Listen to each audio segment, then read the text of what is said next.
बिस्मिल्लाहिर्रहमानिर्रहीम। अस्सलाम वालेकुम दोस्तों, एक नई वीडियो के साथ आपकी खिदमत में हाज़िर हूँ। आज की वीडियो का टॉपिक जो है वो है जी ओवर चार्जिंग। ये मसला बहुत आम आने वाला मसला है और बहुत ज़्यादा और अक्सरियत के साथ बहुत से दोस्तों और मेरे भाइयों के साथ ये मसला दरपेश होगा। इसमें क्या होता है कि यूपीएस जो है वो बैटरी को ओवर चार्ज करता है, मतलब कि बैटरी को चार्ज करता रहता है यहाँ तक कि बैटरी हीट अप हो जाती है। बैटरी का एसिड जो है वो खुश्क हो जाता है, सेल खुश्क हो जाते हैं, लेकिन इसके बावजूद बैटरी फुल चार्ज नहीं होती।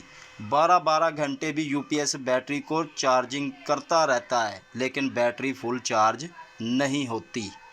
तो बहुत से लोगों को यही नहीं पता चलता कि ये जो मसला है ये बैटरी में है या यूपीएस में मसला है।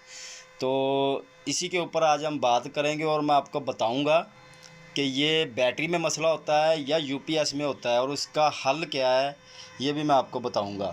तो वीडियो शुरू करते हैं, लेकिन वीडियो शुरू करने से पहले आप लोगों से एक रिक्वेस्ट है कि मेरी वीडियो को लाइक करें और चैनल को सब्सक्राइब कर दें, क्योंकि मैं अपने चैनल पर ऐसी वीडियो अपलोड करता रहता हूँ जो कि आपके लिए फ़ायदेमंद हो। और मैं ख़ुद ऐसी वीडियो अपलोड करता हूं जिसको मैं 100% टेस्ट करने के बाद किसी रिज़ल्ट या नतीजे पर पहुंचता हूं और फिर ही वीडियो मैं अपलोड करता हूं कि ताकि मेरे भाइयों को फ़ायदा हो सके और आप भी इस तरह के नुकसानात से बच सकें और बग़ैर किसी टेक्नीशियन और मैकेनिक के पास जाए बग़ैर ही आप अपने मसले का हल ख़ुद सॉल्व कर सकें। तो चलते हैं जी अपनी वीडियो की तरफ जी। तो ये आप देख रहे हैं जी कि ये हमारे पास AGS SP 250 मॉडल है। AGS की बैटरी है 27 प्लेट वाली, ठीक है, और ये 12 वोल्ट 175 एम्पेयर में है। तो ये आप देख रहे हैं ये तकरीबन 2-2.5 साल चल चुकी है, ठीक है। और इसके साथ ये होम एज का 1 kV का UPS है, यानी कि 1000 वाट का। तो ये होम एज का 1000 वाट का UPS है जो कि इस बैटरी के साथ अटैच है। अच्छा दोस्तों, अब ये जो आप बैटरी देख रहे हैं इस बैटरी के साथ भी यही मसला दरपेश है। ये तकरीबन मैंने 12-12 घंटे इसको चार्जिंग पे लगाया है, लेकिन ये बैटरी फुल चार्ज की ऑप्शन नहीं देती, जबकि इसको यूपीएस को चाहिए कि जब ये फुल चार्ज हो जाए तो इसका जो करंट है वो कट ऑफ कर दे, ठीक है, लेकिन ये फुल चार्ज होती नहीं है। और चूँकि यूपीएस में जो है वो सेंसर लगे होते हैं जो सेंस करते हैं कि बैटरी अब फुल हो गई है, तो वो उसको करंट वापडा से लेना बंद कर देते हैं, करंट को कट ऑफ कर देते हैं और ग्रीन लाइट जो है वो मसलसल ऑन रहती है कि आपकी बैटरी फुल चार्ज हो चुकी है। तो ये तकरीबन 2-3 दिन चार्जिंग पे मसलसल चार्ज होती रही है, जिसकी वजह से इसका एसिड बिल्कुल खुश्क हो गया था, सेल खुश्क हो गए थे। तो मैं दोबारा इसका एसिड इसमें डालकर तो वो टेक्नीशियन के पास गया हूँ, वहाँ से इसका एसिड मुकम्मल करवाया है। उसके बाद फिर वहाँ पर हाई वोल्टेज की जो उनकी चार्जिंग मशीन है वहाँ पर इसको चार्ज करके लेकर आया हूँ और फिर घर लाकर मैंने इसको तकरीबन 8 से 10 घंटे जो है इसको मैंने चार्जिंग पे लगाया है। तो मैं आपको दिखाता हूँ, ये 10 घंटे हो चुके हैं, लेकिन इसके बावजूद भी ये चार्ज नहीं हुई, जबकि ये हीटअप हो रही है, ये गर्म हो रही है, लेकिन बैटरी चार्ज नहीं हो रही है। जबकि इसको तो चाहिए था कि तकरीबन 2 या मैक्सिमम 3 घंटे के अंदर अंदर ये बैटरी को फुल कर देता और बताता कि ये फुल चार्ज हो गई है, लेकिन ऐसा नहीं हो रहा। ये देखें आप, मैं शायद आपको ये वाज़े वीडियो नज़र आए तस्वीर इसकी, ये देखें कि ये जो आप ग्रीन लाइट देख रहे हैं इसकी ये ब्लिंक कर रही है और ये देखें जैसे वो मोबाइल में बैटरी चार्ज हो रही होती है, तो वैसे ही ये बैटरी यूपीएस जो है बैटरी को चार्ज कर रहा है, लेकिन ये स्टिल नहीं हो रहा है, ठीक है। ये देखिए ये होम एज का है, मैं आपको सही तरह से फिर से दिखाता हूँ। ये देखिए अब शायद आपको सही तरह नज़र आए कि ये ग्रीन लाइट जो है ये ब्लिंक कर रही है, ठीक है, और इसको 10 घंटे हो गए हैं और ये देखें ये मसलसल चार्ज कर रहा है, ये देखें, ठीक है, ये देखें ये चार्ज हो जा रहा है। अब मैं आपको इसकी वापडा ऑफ़ करके तो आपको दिखाता हूँ। एक ये देखें, ये मैं इसको ऑफ़ कर रहा हूँ, ठीक है, ये वापडा मैंने ऑफ़ कर दी। तो अब मैं आपको दिखाता हूँ कि बैटरी जो है 10 घंटे हो गए हैं, ठीक है। तो ये देखें ज़रा, ये इस वक्त इसकी पोजीशन देखें जी, ये वापडा ऑफ़ हो गई है, ग्रीन लाइट भी ऑफ़ हो गई है, ठीक है। ये ऑरेंज लाइट जल पड़ी है, इसका मतलब है कि यूपीएस अब आपका बैटरी पर शिफ्ट हो चुका है, ठीक है। ये देखें, ये ऑरेंज लाइट जल चुकी है इसकी, तो ये बैटरी फुल बता रहा है, ठीक है। तो जब मैंने वापडा इसकी ऑन करते हैं तो ये चार्ज करती है, यूपीएस चार्ज करेगा इसको, लेकिन फुल की ऑप्शन नहीं देगा। वो क्यों नहीं देता? क्योंकि ये जो मसला होता है ये आपके यूपीएस में नहीं होता है, ये मसला होता है आपकी बैटरी में, ठीक है। तो 10 घंटे लगने चार्जिंग के बावजूद बैटरी फुल नहीं हो रही, हीट अप हो रही है, ठीक है। तो इसमें दरअसल बात यह है कि मैं ये बैटरी के कैप खोल कर आपको दिखाता हूँ। इस बैटरी के जो सेल है ना, ये तकरीबन सारे सेल ठीक हैं इसके। तो इसमें प्रॉब्लम ये है कि ये मैं आपको दिखाता हूँ, पहले आप देख लें, शायद आपको ये अंदाज़ा हो या ना हो कि सेल ठीक कैसे हैं और नहीं ठीक। जब सेल ठीक हों तो वो बिल्कुल साथ में जुड़े होते हैं, अगर सेल ख़राब हो तो वो फूल जाते हैं, अपनी अपनी जगह छोड़ देते हैं, वो एक दूसरे से अपना जो स्पेस आ जाती है उनमें सेल में। तो मैं अभी आपको दिखाता हूँ।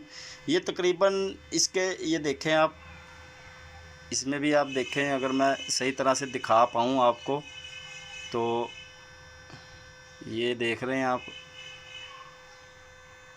दरअसल ये देखें, ये सेल देख रहे हैं आप, ठीक है। ये देखें, ये देख लें, ये देखें, ठीक है। तो इसमें ना एक सेल जो है ना, मुझे बताया गया जी कि एक सेल ऐसा है कि जो जिसकी एक प्लेट जो है ना वो काम नहीं सही तरह से कर रही। तो जब बैटरी का एक सेल भी काम करना छोड़ दे ना, तो बैटरी प्रॉपर काम नहीं करती है अपना, ठीक है। अगर पूरी बैटरी के साथ सारे सेल में से अगर एक भी सेल काम करना छोड़ दे ना, तो वो ये, तो इसी वजह से बैटरी का बैकअप भी जो है ना वो भी कम हो जाता है। तो मेरे ख़्याल में तो ये है कि अगर बैटरी का कोई सेल ख़राब हो जाए या काम करना छोड़ दे तो उसको रिपेयर नहीं कराना चाहिए, क्योंकि रिपेयर करवाने में ऐसे होता है कि आपने देखा होगा कि हमारे यहाँ पर जितने भी ये बैटरी के टेक्नीशियन है या प्रोफेशनल है, तो उनके पास कोई मशीनरी नहीं है जिसके साथ वो सेल लगाते हैं या वो सेल को रिपेयर करते हैं। ये देसी तरीके के साथ वो छेनी और थोड़े के साथ इसका कैप उतारते हैं, जिसकी वजह से मेरे ख़्याल से तो बैटरी के जो दूसरे सेल है उनमें भी खला पैदा हो जाती है। तो जब हम वो नया सेल इसका रिपेयर करवाते हैं या नया लगवाते हैं तो वो तकरीबन 2-4 माह चलता है, उसके बाद बैटरी फिर से हमें प्रॉब्लम करना शुरू कर देती है। तो इसलिए मेरे ख़्याल में तो मैं तो यही रिकमेंड करूँगा कि इस सूरत में ना हमें बैटरी रिप्लेस करनी चाहिए, उसकी जगह नई बैटरी लानी चाहिए और नई बैटरी इंस्टॉल करनी चाहिए, क्योंकि वो फिर उसकी लाइफ भी ज़्यादा होगी और तसल्ली बख्श काम हो जाता है। तो मैं भी अब ऐसे ही करने लगा हूँ कि ये आप देख रहे हैं, अब मैं ये बैटरी जो है इसको रिप्लेस करूँगा। तो रिप्लेस करने के बाद फिर मैं आपको दिखाऊँगा कि अब इसका रिज़ल्ट क्या है, आया कि ये यूपीएस अब दोबारा से इसको चार्जिंग करने के बाद, फुल चार्ज करने के बाद स्टिल होता है या कि इसको भी वो चार्ज करता ही रहता है। तो चलें, मैं बैटरी बाज़ार से नई लेकर आता हूँ और फिर आपको दिखाता हूँ लगा कर। अच्छा जी, ये देखें जी, मैं ओसाका की टाल ट्यूबुलर बैटरी TA1800 मॉडल है इसका, 12 वोल्ट 185 एम्पेयर। तो ये मैं बैटरी लेकर आया हूँ। ये यूपीएस सोलर के लिए बहुत ही बेस्ट बैटरी समझी जाती है। तो ये देखें, ये बॉक्स में से मैंने निकाल ली है ओसाका ट्यूबुलर बैटरी, ठीक है। TA1800 मॉडल है इसका, ये ट्यूबुलर है। तो ये बैटरी जो है यूपीएस और सोलर के लिए बहुत ही बेहतरीन समझी जाती है। तकरीबन इसको पाकिस्तान में यूपीएस और सोलर के लिए फेवरेट बैटरी कहा गया है। तो चले मैं इसकी इंस्टॉलेशन कर लूँ, इंस्टॉल करके तो फिर मैं आपको ये दिखाता हूँ कि अब ये क्या रिज़ल्ट मिलता है, हमारा मसला हल होता है या नहीं होता। तो चले मैं इंस्टॉल कर लूँ, फिर मैं आपको दिखाता हूँ। जी दोस्तों, तो फाइनली मैंने बैटरी इंस्टॉल कर ली है और यूपीएस के साथ अटैच भी कर दी है। तो दूसरा ये कि ये जो ट्यूबलर बैटरी होती है ये कंपनी की तरफ से चार्ज हुई बैटरी आती है। तो ये इस वक्त चार्ज है, लेकिन इसमें थोड़ा बहुत करंट छोड़ा जाता है ताकि वो फुल चार्ज नहीं करते। तो अब वापडा ऑन करते हैं तो फिर देखते हैं कि हमारा जो मसला था वो हल होता है या नहीं। तो क्योंकि ये अब मैंने वापडा ऑन कर दी है, तो तकरीबन इसको मैक्सिमम 1 से 1.5 घंटे के अंदर अंदर बैटरी को फुल करने के बाद ये ग्रीन लाइट है ना, ये जो ब्लिंक कर रही है, इसको स्टिल हो जाना चाहिए। ठीक है, तो ये 13.7 वोल्ट है इस वक्त। ठीक है, और ये ऊपर से वापडा मैंने ऑन किया तो जिसकी वजह से 222 वोल्ट इनपुट और 222 volt output home as UPS ये हमें डिस्प्ले पे दिखा रहा है।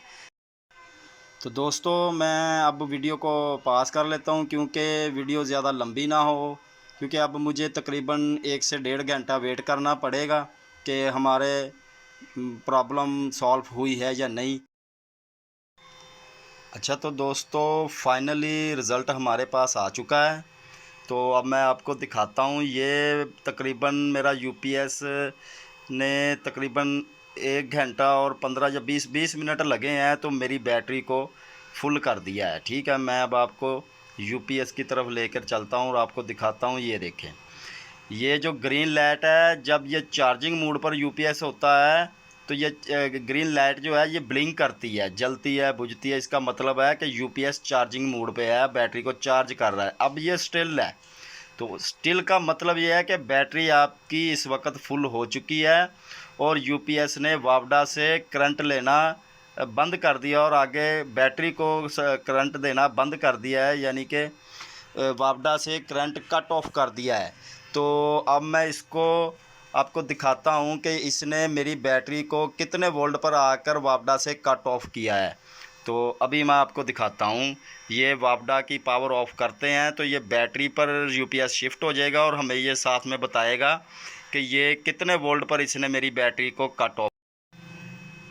तो अब मैं आपको वापडा जो है वो सप्लाई ऑफ़ करके दिखाता हूँ। दरअसल ये स्विच है ये काफ़ी ऊपर है और मेरा मोबाइल मैंने एक हाथ से पकड़ा हुआ है। तो ये देखिए जी, मैं अब ये वापडा ऑफ़ कर रहा हूँ। ठीक है, ये ऑफ़ कर दिया। अब सूरत हाल का पता चलेगा कि इसने यूपीएस ने बैटरी को कितने वोल्ट पर वो कट ऑफ़ किया है। ये देखिए जी, ये ऑरेंज लाइट जो कि बैटरी नमा तस्वीर भी है, साथ में यूपीएस पे चल रही है, ये आपको नज़र आ रही होएगी। ये देखिए ये वाली, ये ऑरेंज लाइट, इसका मतलब ये बैटरी पर शिफ्ट हो गया यूपीएस और इसने 14 वोल्ट पर मेरी बैटरी को फुल करने के बाद वापडा से कट ऑफ करा दिया है। आप लोगों से रिक्वेस्ट है कि अगर वीडियो अच्छी लगी हो तो वीडियो को लाइक कर दे और मेरे चैनल को सब्सक्राइब कर दे, क्योंकि इलेक्ट्रॉनिक्स के मतलब मैं ऐसी वीडियो अपने चैनल पर अपलोड करता रहता हूँ। दोस्तों दुआओं में याद रखिएगा। मिलते हैं अगली वीडियो में। खुदा हाफिज़।